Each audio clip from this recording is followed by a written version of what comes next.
Вот это вы должны знать. Чтобы вы понимали, что все то, что хорошее, что можно делать, я с этим согласен, но это имеет и негативную сторону. Вот это иногда забывают. Простой пример. Рванула цена Шушинская АТ. Когда строили, был атак. Самая мощная в мире. Все хорошо. Прошло 30 лет, и что теперь? Позитив был хорошо, а теперь мы рассчитываемся за негатив. И еще момент такой, второй, потом третий. Девочка очень любит папу. Отлично. Мальчик очень любит маму. Практика показывает. Потом они не могут полюбить девочка другого мужчину. Вся любовь к папе вылетела в том числе, он же мужчина. И мама, все. Это образ женщины, матери, все. Вот. Родителям приятно, а эти дети, которые становятся несчастны. Они не могут полюбить. Нельзя приказать. Это невозможно сделать. Это одно сердце, одна душа. У ребенка думал, да, мама, папа, а потом все. Чужих надо любить, а он не может. Он не способен. Он все отдал им, своим дорогим родителям. И последний. Позитив. Накануне войны Сталин договаривался с Гитлером. Мы останавливаем войну. Войны не будет 2 года. И он думает, что все будет выполнено. Все.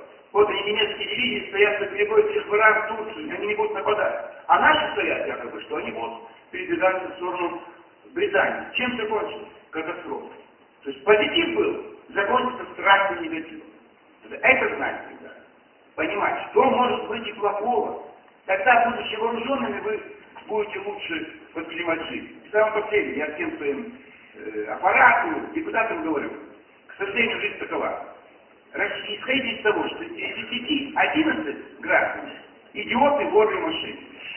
Тогда, когда вы строите, что он хороший человек, вам будет приятно. А когда вы видите, что он хороший, а он кажется подвигом, страшно разочаровался. Вот в чем причина. Лучше предполагать плохое, и оно не наступит, и вы в восторге. А когда вы десятки лет думаете хорошо, а потом это оказалось плохим, катастрофа, вы сходите с ума. Вот в таком плане я хочу, чтобы вы понимали, что вы обязательно предусматриваете, вперед, прозорливо. Вот китайцы. Они посмотрели, как мы совершили ошибки в красном социализме, и их не совершают. А мы полезли вперед. Мы первые подходим. Коммунизм — это молодость мира, и его возродить молодым. Посыл был великолепный. Все были в восторге. Где коммунизм? И где это молодежь? Все. Владимир Вольфович, а вы кого больше любите, папу или маму? Я, ребята, хочу сказать, что нельзя очень сильно кого-то или что-то любить. Это опасно. Чуть-чуть. Вот мой вам последний посыл. Все в жизни нужно делать чуть-чуть иногда. Резко. Если все вот так, вот это все работает. Ясно. Выйти разметить 10 грамм, будет незаметно. Девочку полюбил, не бросайте в речку. Походить с ней не понравилось, вы расстались. А он бросается в речку, что такое? Так воспитали мальчика. Раз она ему как-то чем-то не подошла, или милиционер расстрелял. Один мальчик в Москве бросается в реку, он уже умер. Милиционер, девушка не понравилась, он ее убил.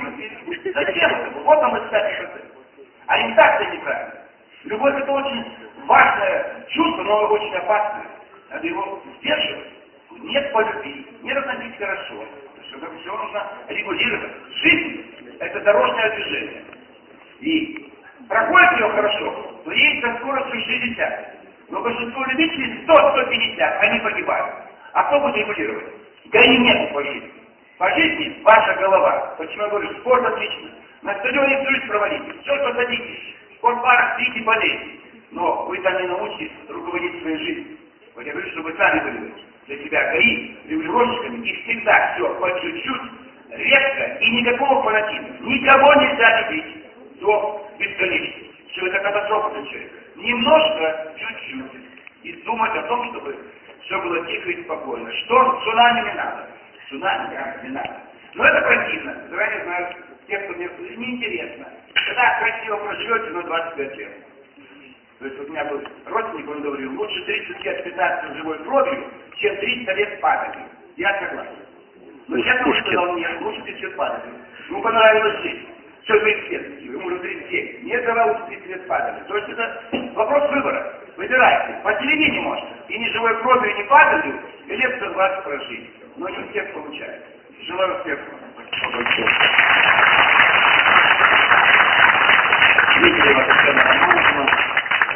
Председатель Совета молодежного общественного движения экологов Подмосковья Дмитриевич.